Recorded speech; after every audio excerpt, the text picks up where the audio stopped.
I grew up watching Star Wars. Well, the first 6 films anyway. I did watch The Force Awakens, but I barely remember it now. I didn't really like it at the time, and it's the last one that I've seen. But in this video, I'm going to be discussing Star Wars, the original, or Star Wars A New Hope as it came to be called. That's where it all started, and it was the first one that I saw, even though I think The Phantom Menace was already out at that point. In preparation for this video, I rewatched the first 6 films again, and yes, I'm from the generation that actually likes the prequels. Brave, but foolish, my old Jedi friend. Despite all their flaws and cringe-worthy dialogue, I still love them, and the last half of Revenge of the Sith is some of the best of Star Wars. I hadn't rewatched any of them in a while, so revisiting them brought back a lot of nostalgia. Star Wars Episode 4 changed cinema, and the sci-fi genre as a whole. Its characters are so ingrained in popular culture that it's hard to find anyone who doesn't know Darth Vader or Luke Skywalker. So I'm going to take a look at the film in more detail. Hi everyone, I'm Firelink Frontier, welcome to the channel.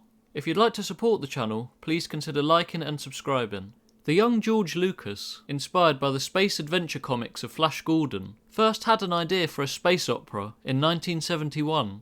He began writing his treatment in 1973, which took inspiration from Kurosawa's The Hidden Fortress. Lucas wanted to combine space and fantasy, and he succeeded. We ended up with a film set in space, with knights, wizards, and a princess. The film itself has quite a simple story when you think about it.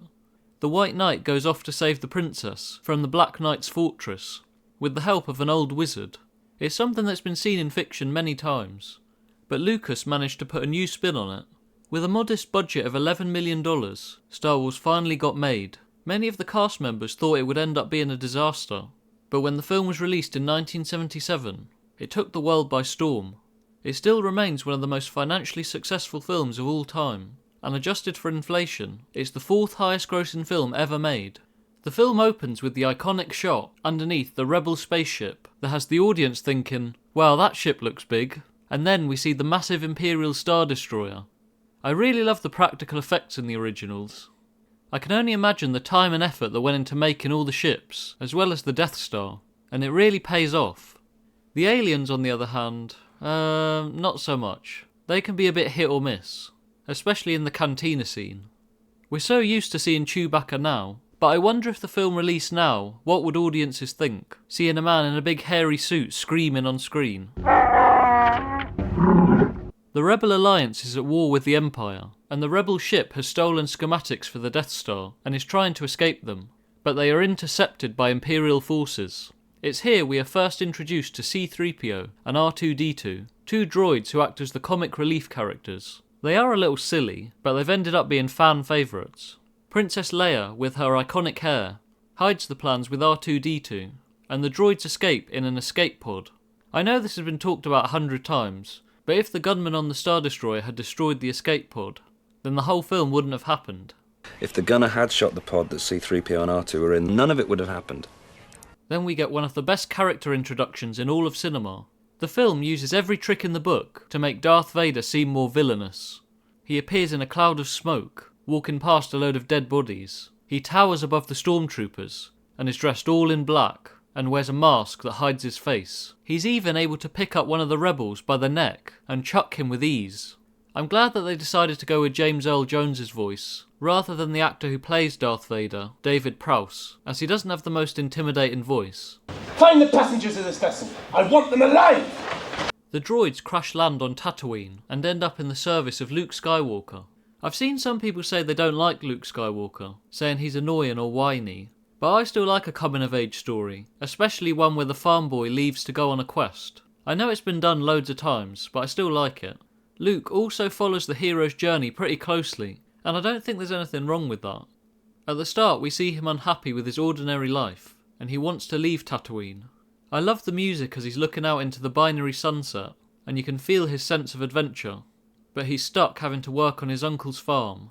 John Williams' music in all of the 6 films really is great. It's some of his best work, and really does bring the films together. Luke wants to go and join the Academy, which I can only assume is the Imperial Academy. So does that mean if the droids didn't land on Tatooine, Luke would have ended up in the Empire? Luckily he discovers Leia's message, that she hid in R2-D2. Leia needs the help of Obi-Wan Kenobi, who's going under the name Ben Kenobi. In hindsight, that doesn't seem a very good disguise. It seems a bit like Arnold Schwarzenegger, going into hiding as John Schwarzenegger. We don't see any other Kenobis, so I have no idea how common the name is, but Luke made the connection straight away. Luke goes off to find Ben, played by Alec Guinness. I really like Obi-Wan Kenobi. I love mentor characters, especially the wise old wizards, which is what he basically is. Luke tells Obi-Wan about the message, and we find out that he knew Luke's father, and that Darth Vader killed Luke's father. Right.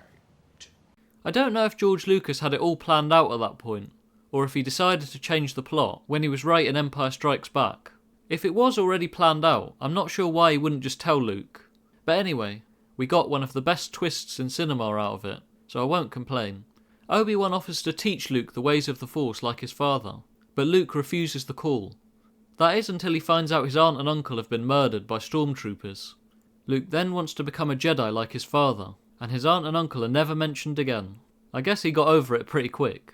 They then go to Mos Eisley Spaceport to try and get a ship to Alderaan. It's here we see some of the first changes that George Lucas made to the originals. The changes vary in quality. I don't like all the extra creatures he added to the scenes. I mean, I get he wanted to make it feel more alive, but they just seem distracting. Not to mention that the CGI isn't that good either. Overall, most of the changes don't really bother me. There are a few that are particularly bad, like the whole Greedo shooting first thing, and also Han Solo meeting Jabba straight away. There's that weird part where he steps over his tail, and it just looks awkward. But the only change that's unforgivable for me is adding Darth Vader saying no in Return of the Jedi before he saves Luke. The silence was perfect before. But anyway, enough ranting. In Mos Eisley, we see our first use of the Force, and a lightsaber in action, as Obi-Wan uses a Jedi mind trick on the stormtroopers to force them into letting them pass. And he also saves Luke from that weird alien at the bar.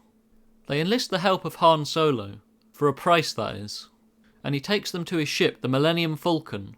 It's funny how both Harrison Ford and Alec Guinness seem to dislike Star Wars. Someone asked Harrison Ford who shot first, and he replied he really doesn't care.